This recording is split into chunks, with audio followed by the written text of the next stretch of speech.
mbola faly miarabantsika tsirairay avy indray a manaraka an'izao fandaharana miomana eona amin'Andriamanitra ao izao ny fanahy masina ilay fanahy ny fahamarinana hitarika antsika amin'ny marina rehetra anokatra ny masontsika ary isan'ny tena hoe ho azavain'ny tompontsika androany a andray ilay teny fiainana fahamarinana teny mamelombelona ary mamonjy antsika manamasina antsika ny teniny ary amin'izay fahamasinana izay ihany dia mbola ho resahantsika ny amin'ilay hoe aoka ho masina ianareo fa nefany zany ity zao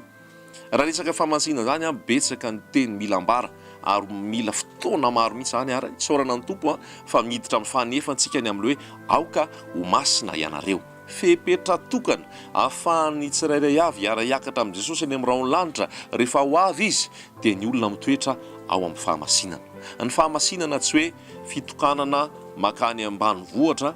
dia any dia mijanona rery any dia tsy mifangaroharo aman'olona dia tsy miresaka aman'olona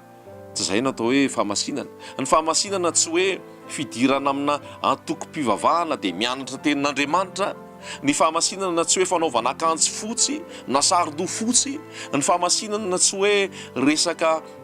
fanaovana asan'Andriamanitra sy fanokanana na ompan'Andriamanitra tsy zany ny fahamasinana fa be da be ny olona ny manao an'izany kanefa mbola ao anatin'ny fahotana satria endrika ivelany fotsiny zany tenin'Andriamanitra milaza hoe ity firenena ity manaja ay ambony fa ny fony lavitra tenin'Andriamanitra milaza ny mpanora-dalàna sy ny fariseho hoe raha anareo dia ity ivelany a dia fotsy ianareo tahaka ny fasana fa ao anaty ianareo dia feno robaka sy fitaka feno loza feno fiatsaram-belatsy feno tsy fahamarinana noho izany tsy le endrika ity ivelany no mamaika raha resaka fahamasinana fa samy afaka manao an'izany daholo fa ny zava-dehibe dia ilay ao am-po zay mamoaka ny ety ivelany avy eo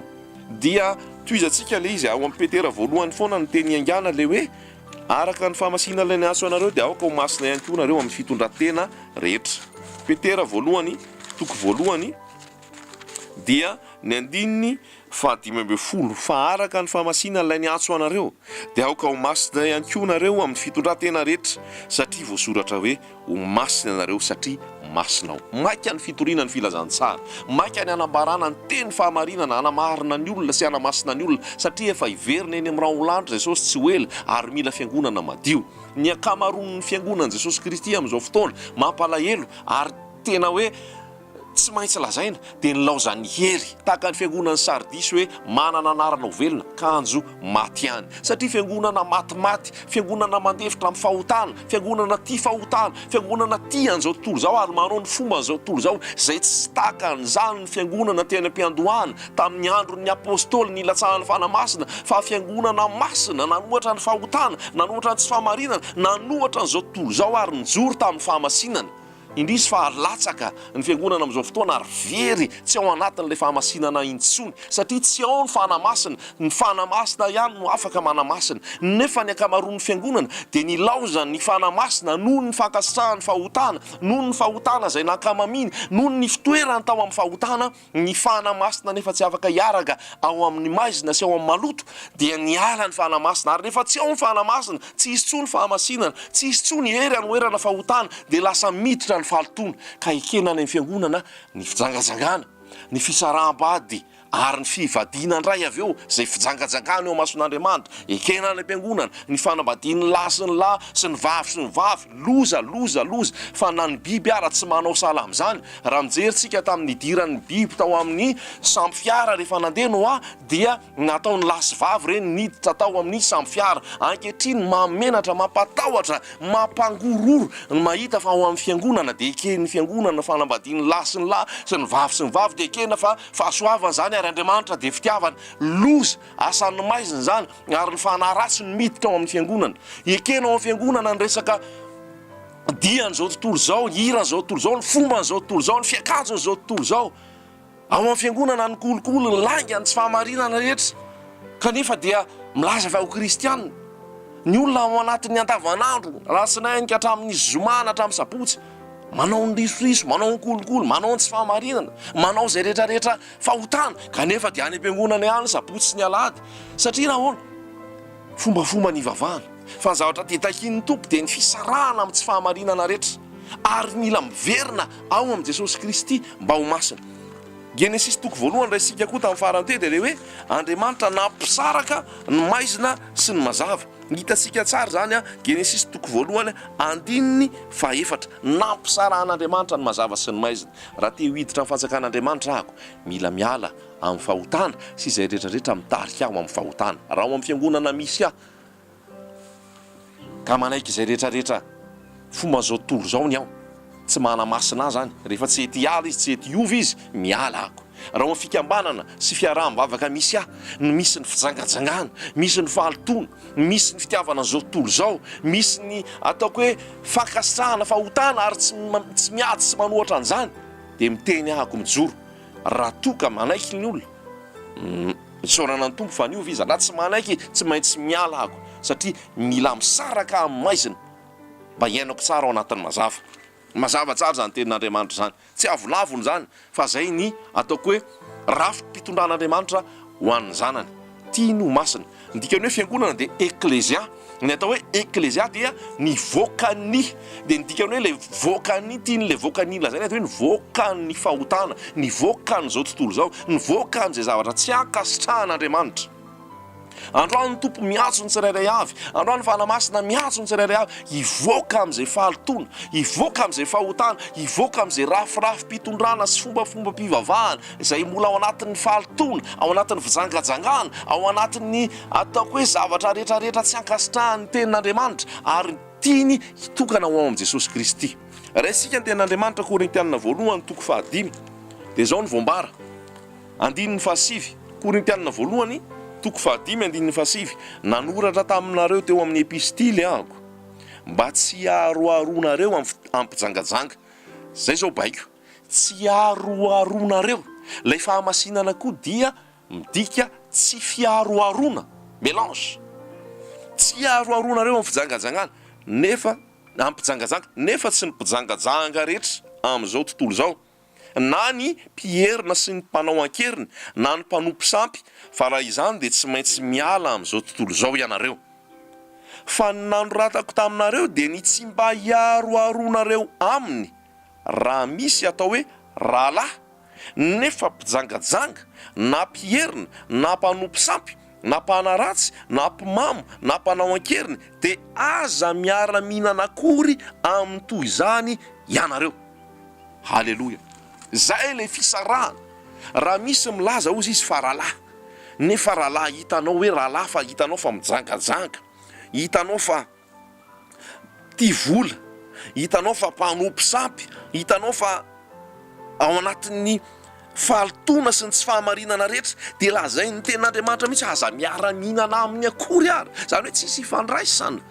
Zany le fisarahana. Tsy fiavonavonana zany, fa zay misy ny tenin'Andriamanitra raha toka milaza ho rahalahy izy. Fa ny olona zao tontolo zao mifandray amin'izao tontolo zao sika, mifandray amin'ny manodidina eny sika, satria raha ialantsika daholo zay olona eto amin'izao tontolo zao sy tsy rahalahy, mpijangajanga, mpanompo sampy, mpierina, mpanao ankeriny sy ny sisa sy ny sisa, dikan'izay tsy tokony eto an-tany ny toerantsika. Fa ny tenin'Andriamanitra dia milaza hoe misy sara amin'izay milaza azy fa ho rahalahy kristiana nateraka indray zanak'Andriamanitra nefa mijangajanga, nefa tia vola, nefa mpimamo, nefa mpanao ankeriny, aza miara-mihinana amin'izany akory ary. Zay le fisarahana. Tsy tian'ny tompo mifangaroharona amin'ny ratsy fa mahatonga anao hitratra ny ratsy ihany koa zany.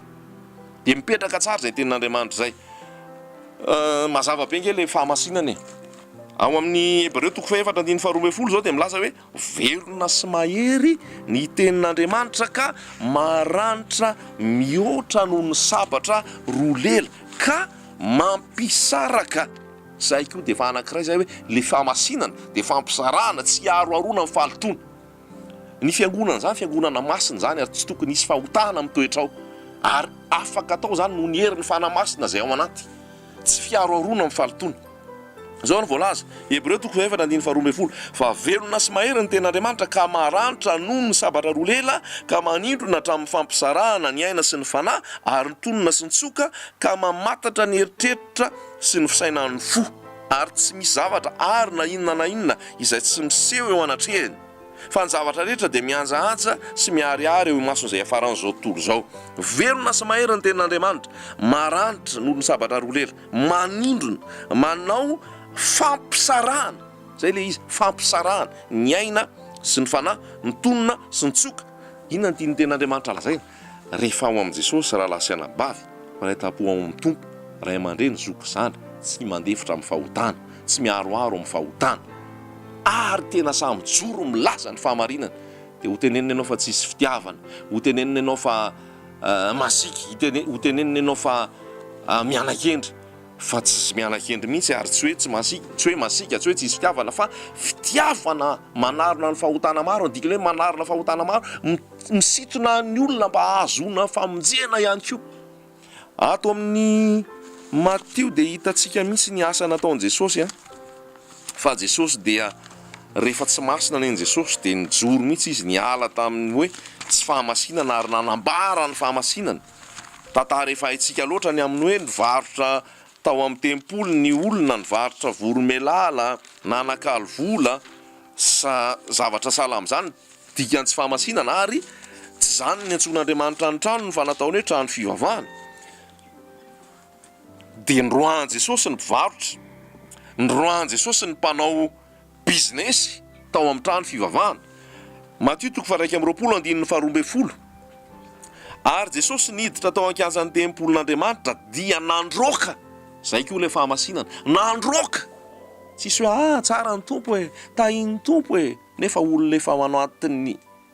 ataoko hoe fitiavam-bola ao anatin'ny hoe risoriso ao anatin'ny langa ao anatin'ny alana dika zany ao anaty fijangajangana ihany koa fa miaraka foana ireo dia nyroasiny Jesosy izay rehetra nivarotra sy nividy teo an-kianjan'ny tempoly nivarotra sy nividy ny filazantsara tsy resaka varotra sy vidy zay atao amin'izao fotoana ihany koa resaka lasa amidy ny filazantsara nomena maimaim-poana mizara maimaim-poana manomeza maimaim-poana amin'izao fotoana efa ny rindrakira ara-pilazantsara ny resaka hira ara-pilazantsara ny resaka fitoriana sy fampianarana amidy omena resaka vola misara amitoy izany raha teo masina eo anatrehan'ny tompo ianao ary aza manao izany raha teo masina eo anatrehan'ny tompo ianao fa maimaim-poana ny filazantsara ny roasiny izay rehetrarehetra tao amin'ny tempoly izay nividy sy nivarotra ary nanjera ny latabatra ny mpanakalo vola sy ny fipetrahan'mpivarotra sy ny voromailala izy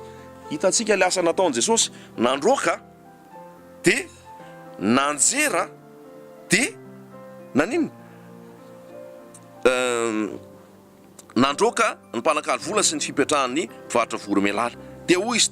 taminy ny trano ka atao hoe trano fivavahana fa ianareo manao azy ho ny ferenjiola zay le fahamasinana samy joro rehefa misy tsy fahamarinana ary sa miaina araka ny fahamarinana ny tenin'Andriamanitra tsy hoe mianan-kendry zany tsy hoe teo derain zany fa zay le sitrapon'Andriamanitra dia ny tenin'Andriamanitra no mila katoavana noho ny tenin'ny olombelona dia zay ny nataon'i Jesosy teto naka karavasy izy dia nandroaka zay nivarotra sy nividy teo an-kianjan'ny tempoly nanjera ny latabatra ny mpanakalo vola sy ny fipetrahan'ny mpivarotra voromailala ahoana raha amin'izao fotoana izao tsika mahita an' Jesosy miditra amin'ny trano fivavahana anankiray ka mahita an'ireo resaka lamody resaka fijangajangana resaka falitona resaka fampiderana tena resaka fitiavam-bola sy resaka rabola andravan Jesosy an'izany ahoana fijerintsika zany hoe tsisy fitiavana ve jerentsika ve hoe tsy Andriamanitra zany Jesosy mihitsy nanao an'izany ary Andriamanitra dia fitiavana fa apetrany amintsika mihitsy hoe iaina amin'ny fahamasinantsika raha te hiditra fanjakany lanitra tantara anankiray mahafinaritra ihany koa ary mahatonga saina ny ao amin'ny Nomery 5:20 misy an'ilay taranaky mpisorona antsona hoe Fineasa aiza ny olona tahaka ny Fineasa amin'izao fotoana zay sanamono ny olona nanota ary tsy nitsitsitsy satria ny fahotana mahatonga ny fahatezeran'Andriamanitra kanefa noho ny famonoany Fineasa n'le olona nijangajanga dia nitsahatra ny fahatezeran'Andriamanitra rehefa mijorontsika amin'ny fahamarinana amin'ny fahamasinana mialtsika amin'izay tsy akasitran'Andriamanitra ary tsy miaroaro dia miseho ny voninahitr'Andriamanitra ary mitsahatra ny fahatezeran'Andriamanitra Nomery 5:20 manasa antsika hamaky an'io tantara io tamin'ny voalohany ka hatramin'ny farany rehefa aoriana zao fotoana zao sy rehefa manana fotoana hamakina azy tsika fa ny tantara fotsiny dia zao nisy fijangajangana nataon'ny zanak'Israely tamin'ny Moabita fijangajangana zany satria tsy araka ny sitrapon'Andriamanitra niarahana tamin'ny Moabita niarahana tamin'ny hafa firenena fa nen'Andriamanitra dia zany iray firenena no tiany iarahana sy ivadiana dia zao zavatra hitantsika 9 arindro avy ny anankiray tamin'ny zanak'Israely nitondra vehivavy Midianita tao amin'ny rahalahiny teo imason'ny Mosesy sy ny fiangonana. Eo mason'ny Mosesy sy ny fiangonana no mitondra vehivavy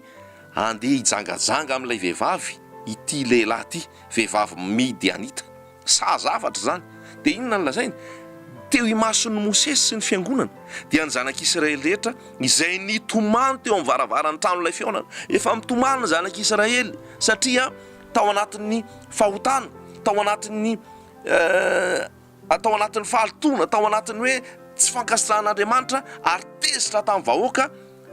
Andriamanitra. Dia nitomany ny zanak'Israely eo anoloana zany fitomaniany zanak'Israely noho ny fahotanany izany. Mbola misy saha ihany mitondra vehivavy andeha hijangajanga ary asehony eo mason'ny Mosesy sy ny fiangonana sy ny Israely rehetrarehetra. Ary raha nahita izany Fineasa, 2:27, zanak'Eleazara, zanak'Arona mpisorona, dia nitsangana niala teo amin'ny fiangonana izy ka nitondra lefona teny an-tanany, dia nandeha nanaraka ilay lehilahy Israelita tao anday izy ary natao nindray nandefina izy roa. Dia ny lehilahy Israelita sy ny vehivavy ka voagorobaka hatrany akibon'ny ravehivavy dia natsahatra ny areti-mandringana teo amin'ny zanak'Israely. Inona natonga an'ilay areti-mandringana natsahatra? No lay famonoany Fineasa an'ilay lehilahy sy ilay vehivavy izay nijangajanga tao andainy tao. Tsy nijery fotsiny Fineasa.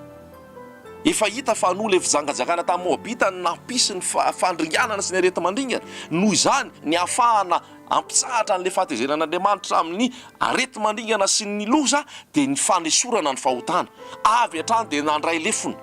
Fineasa. Irina mihitsy mba hisy olona tahaka ny Fineasa eto Madagasikara. Hisy olona tahaka ny Fineasa eto amin'izao tontolo izao sa hijoro hiady hanohatra ny fahotana mba hahatonga ny fitahian'Andriamanitra ary hahatonga ny fahamasinana. Fa novonoan'ilay vehivavy sy ilay lehilahy ny voatrobaka izy roa dia nitsahatra ny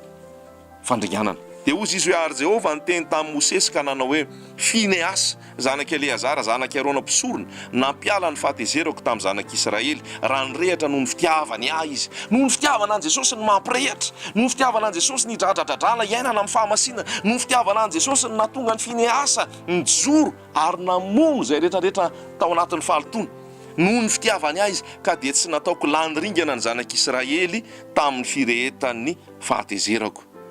Halleloja. Aiza ny olona tahaka ny Fineasa, samy joro manohatra ny fahotana. Farany amaranantsika azy dia zao, Jesosy dia nilaza mihitsy nyrafitry ny fiangonana dia zao: raha manota aminao ny rahalanao teneno mangingina izy. Raha niaiky taminao izy dia efa azonao ny rahalanao. Raha nanota taminao izy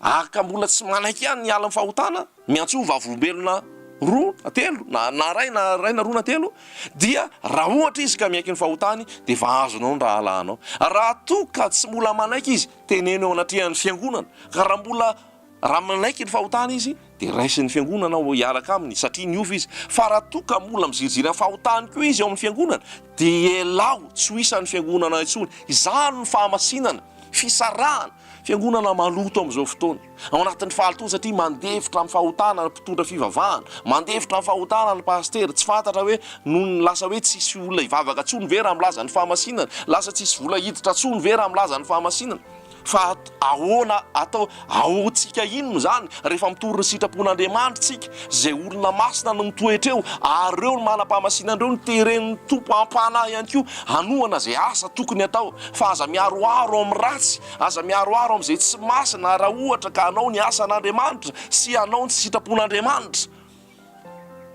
Fa mila olona masin'Andriamanitra ary tsy tia ny aroarona amin'izao tontolo zao. Dia Matthieu 7:20 le izy teo raha nanota aminao ny rahalanao 5:15 dia mankanisa any aminy ka rehefa mitokany ianareo roalahy dia aseho azy ny fahadisoana. Raha miaino anao izy dia efa azonao ny rahalanao. Fa raha tsy miaino anao kosa izy dia eto miaraka aminao ny olona iray na roa mba ho vahaorina mafy avokoa ny teny rehetra amin'ny teny vavolombelona roa na telo. Ary raha tsy mety miaino ireo izy dia ambarao amin'ny fiangonana. Ary raha tsy mety miaino ny fiangonana koa izy dia aoka ataonao ho tahaka ny jentilisa sy ny mpamory rehetra izy. Izany ny fahamasinana, esorona izay tsy ankasitrahan'Andriamanitra ary tsy mandeha amin'ny sentiment, tsy mandeha amin'ny ataoko hoe hena maso, fa rehefa tsy ankasitrahan'Andriamanitra dia elana. fa aloha misy ny fanatrehan'Andriamanitra toy izay miaroaro amin'ny ratsy ary tsy eo ny fanatrehan'Andriamanitra. Zay ilay atao hoe fahamasinana, mijoro amin'ny fahamasinana, ialana izay tsy sitrapon'Andriamanitra rehetra ary miaina ao amin'ny sitrapon'Andriamanitra. Ny ahafahana manatanteraka izany ny fanamasina mitoetra ao anaty, ny fitiavana an' Jesosy Kristy te hanao ny sitrapona. Fa zay ny tena zavatra tena hoe tena manan-danja ary raha te ho isan'ny akariny tsika mila miaina amin'izany fahamasinana izany. Tompo manome hery zay rehetra vonona hijoro, Jesosy manafy hery azy ianao, ahafahany manohatra izay tsy marina rehetra, ahafahany manohatra ny fahotana, hijorono amin'ny fahamarinana fa Andriamanitra manamarina azy ary Andriamanitra ny manome hery sy fahefana azy hijorony ao anatin'izany. Isy ny fanenjehana, isy ny fankalahan'ny olona, isy ny teny ratsy ataon'ny olona, isy ny tsy fitiavan'ny olona, fa Andriamanitra manamarina ary na hoelana ho aingana rehefa milatsaka ny teny fahamarinana atonga fibebahana ao anatin'izay tia ny fahamarinana izany teny izany. Fa aokantsika tokony Tompo ary iaina ao anatin'izany fahamasinana izany. Amen.